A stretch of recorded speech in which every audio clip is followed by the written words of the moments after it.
All right, I'd like to welcome everybody to our topic of the benefits of massage. A little bit of a light night tonight, but we're grateful for what we've got.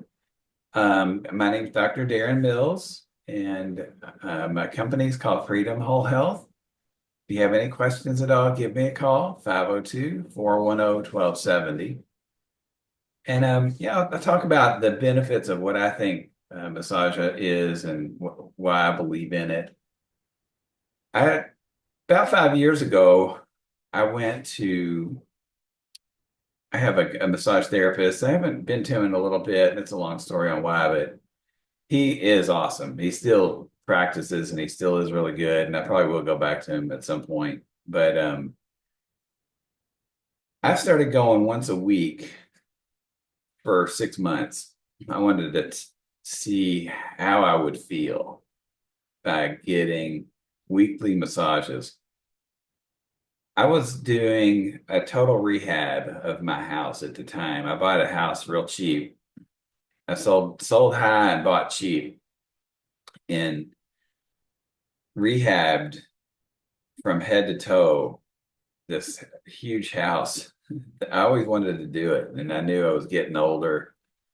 And so anyway, I was down on the floor constantly. I was hefting huge pillars. I was lifting tons and tons of heavy stuff. And it was kind of my gift to myself that I did for 6 months. And I'll be honest, I felt the best I've probably ever felt. And it gets pricey, to do it every week. I, that's why I don't do it every week anymore. I do it some, but I don't. I do it as much as I need to, and I'm not even doing it monthly, if I'm honest. It's about every couple of months, but I want to do more, and it is super important uh, to do it if you can afford it, and if you have the time. And typically, things will kind of ebb and flow for me, but I do believe in it. That being said, I went to a convention and he was getting people in this position. This was a chiropractor, and we would come up and it's called the wedge technique, and it's where he somehow gets your neck in a position and he goes crack like that. And I went and got up there, and he took a look at my neck and my back, and this was when I just was at the tail end of getting all my massages, and he said, if I were you, I wouldn't let a chiropractor touch me. And if I were you, I wouldn't let a medical doctor touch me. He said, you're in perfect alignment and you seem like you're in really great health, so don't go screwing it up. And so I was like, wow, there's something to this massage stuff, because he was cracking everybody else's neck. He could tell somehow that they needed it, and he could tell that I didn't need it. So I thought that was kind of neat. That was a little story that I think was an interesting story. He just refused to crack my neck.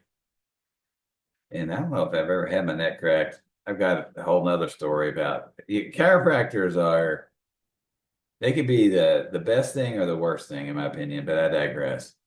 All right. The types of massage are Swedish massage. That's a softer massage. Deep tissue is when people want to really feel it. Maybe they've got dense muscle tissue, or they've got a problem with a pain in a certain area like low back, and people really feel like they're getting more bang for their buck. There's a trigger point. Trigger point is where you press on just a certain area for 1 to 3 minutes and then release. And the theory is it's like unkinking a garden hose. So if you're pressing on that energy, for lack of a better word, and then it gets that energy flowing again. It's like I said, unkinking that garden hose, which is the whole premise behind trigger point therapy. There's cupping therapy. I do cupping therapy. I just put suction cups all over the backs of people, and it's pretty neat. A lot of people like it.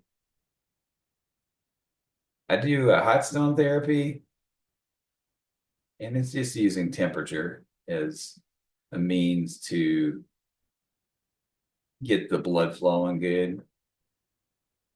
There's something called roughing. I don't do roughing, but people swear by it. And I have a lady who comes to me all the time, but she went to a roughing person because she had what's that called? It's not chronic fatigue. It's fibromyalgia, and she swears that she no longer has fibromyalgia, and it's been like over a year, and she's had fibromyalgia for years. But roughing is a very, very, very painful type of situation. And I've never had myself roughed, so I can't really tell you exactly how they do it. But they somehow bundle the muscle tissues up real, real, real tight. And I think you gotta have real, real strong hands in order to do it. Kind of get like wringing out a towel or something. Um, so those are the types that I know of. So I think massage therapy is based on Chinese medicine theory, where there's energy blocks, and you basically go and try to, press on the myofascial tissue to unstick energy. And in Chinese medicine theory, all sickness is due to energy blocks. And the more you can get that energy moving and the blood flowing and the circulation going and the veins dilating and all of those things, the healthier you're going to be.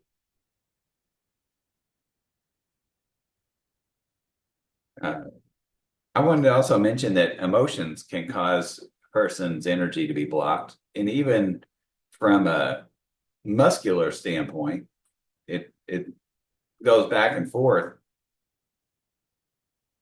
I remember I went through a divorce and went through a death of my mother and all kinds of other turmoil.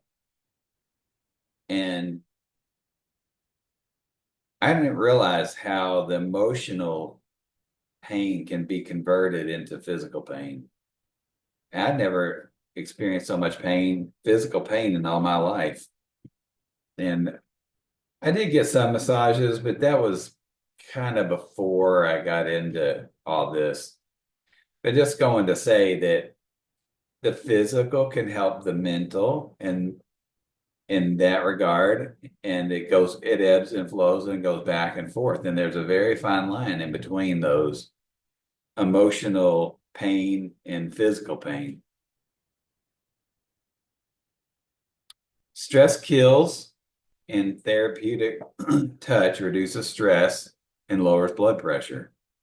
So I never realized, but I think stress of any kind, there's something called, there's three types of stress. And when I went to a seminar, they used an acronym called MEN, MEN. So it's mechanical is the M, and that has to do with, do you have an injury, say at work or whatever. Emotional is the E. So if you're having under tons and tons of stress, you're going to have tons, that stress can ultimately lead to poor health. And the N is nutritional. So if you're eating like crap or you don't know, I think everybody should be taking a micronutrient, like a really good form of a multivitamin, that'll be on next week's agenda anyway. I just quickly say next week's is consciously taking back the aging process, and that was one of when I went to the seminar. That's one of the things they said. Everybody should be on a good multivitamin, and because we just don't get enough from our soil right now, might not be a bad idea to do your own garden to get exercise while making your own vegetables that are healthier than you can buy at a store. Anyway, I digress again. It helps alleviate depression. In 17 studies, it showed that massage alleviates depressive symptoms. And so that's a good, just a good reason to continue to get massages. There's something about human touch that's healing. Maybe you don't feel so alone in this world, or I mean, not everybody feels alone, but certainly getting massage can make a difference in that regard. Again, it's a time constraints and wallet constraints, but it's a good thing. When I was in massage therapy school, there was a movie we watched, and it was actually showed cadavers, and I guess that's illegal. I guess it's legal. They had a legal way of doing it, and they were showing like muscle tissue. They would pull the muscle tissue apart of these dead people. I mean, it wasn't gross because they didn't look, they were somehow dehydrated, or it was weird. But anyway, on people that they said that these people did not get exercise and they didn't do anything for their health, and they literally had these like cobwebs in between their muscle tissues. And I was thinking, like, it looked to me similar to those people are most likely the same people that have that, I call it the oldie shuffle, where you just do the oldie shuffle, where they just shuffle instead of walk. It's because their bodies just tighten up and they stop being able to do their activities of daily living as well, because their body just gives out because they didn't do anything for it. So it's like eventually the bank went bankrupt. And people who do get exercise and get massages and things like that, their muscles are staying warmed up and loosened up. And for whatever reason, that biofilm doesn't grow, because they showed cadavers of people who actually did things that got a lot of movement, and they didn't have that same white, just looks like cobwebs. Best way I can describe it.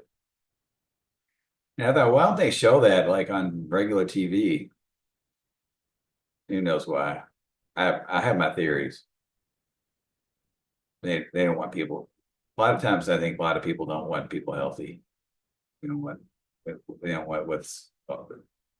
That's why preventive is. It's prevention. It's just not talked about. All right. Next thing, speeds injury recovery. So if a person gets injured, it'll help the body heal, especially if you're, working with that particular part. If a person has say a low back injury, you don't want to just go, okay, give me a Swedish massage, though a lot of people do, unless you're getting them once a week. You really need to spend at least half the time on the injured location, and maybe the other half on some other part that doesn't feel great. But I think there's massage for just feeling good, and then there's massage for trying to get something to heal. And I want to say, like, the reason why that works is because when a therapist presses on a pain site, it spreads out the pain receptors and therefore spreads out the pain. Now, doesn't mean it's going to not come back, but it over time getting more and more spreading out those pain receptors, it will make them have less acute pain over the long term. All right, now let's go to my next notes. Another reason to get a massage, it feels good. There's not that much in this world that feels good. There's a lot of stuff that just makes you feel bad all the time. So to me, it's like taking a little mini vacation without leaving the city. You can get a break from stress for a nominal fee. Next thing goes hand in hand with exercise. It can help a person recover from working out. There's nothing worse than working out and then getting injured. And that happens. It happens a lot. It's happened to me quite a bit. And it's so frustrating because I think, oh, I'm making all this progress. I'm doing so good. And the next thing you know, I'm either getting sick or I'm getting injured. And it might, and stopping, it's the most frustrating thing because you have this momentum going and you can keep that momentum going more by doing things to help your body out can be a positive idea, I think. It improves cardiovascular health because it dilates the blood vessels. That's really all I have about that. Decreases stress in terminally ill patients. I think a lot of times so many people, if they've been diagnosed with a terminal illness, they're so worried and upset, and it can make a big difference. And there's nothing worse, I think, than suppressing the immune system than worrying all the time. So I think that's another good reason to just do positive things, get exercise, get massages, eat good healthy food, take a multivitamin, do things to detox, clean your lymphatic system. And massage does that too. Helps cleanse your lymphatic system. And lastly, I just say it's a non-invasive, positive, preventive way to improve your health. And there's not a whole lot of things that can say that. Most things these days seem like it's invasive, it's a chemical, or they want, a lot of times the health industry wants to burn it or give you a chemical or do surgery or this is just a nice, non-invasive, pain-free, positive energy experience that a person can do for themselves for not a lot of bucks. If nothing else, get 3 or 4 a year to make a difference. And that's my presentation. Thank you so much for coming. And I'm going to go ahead and stop the recording. See you. Yeah, well, Oh. thank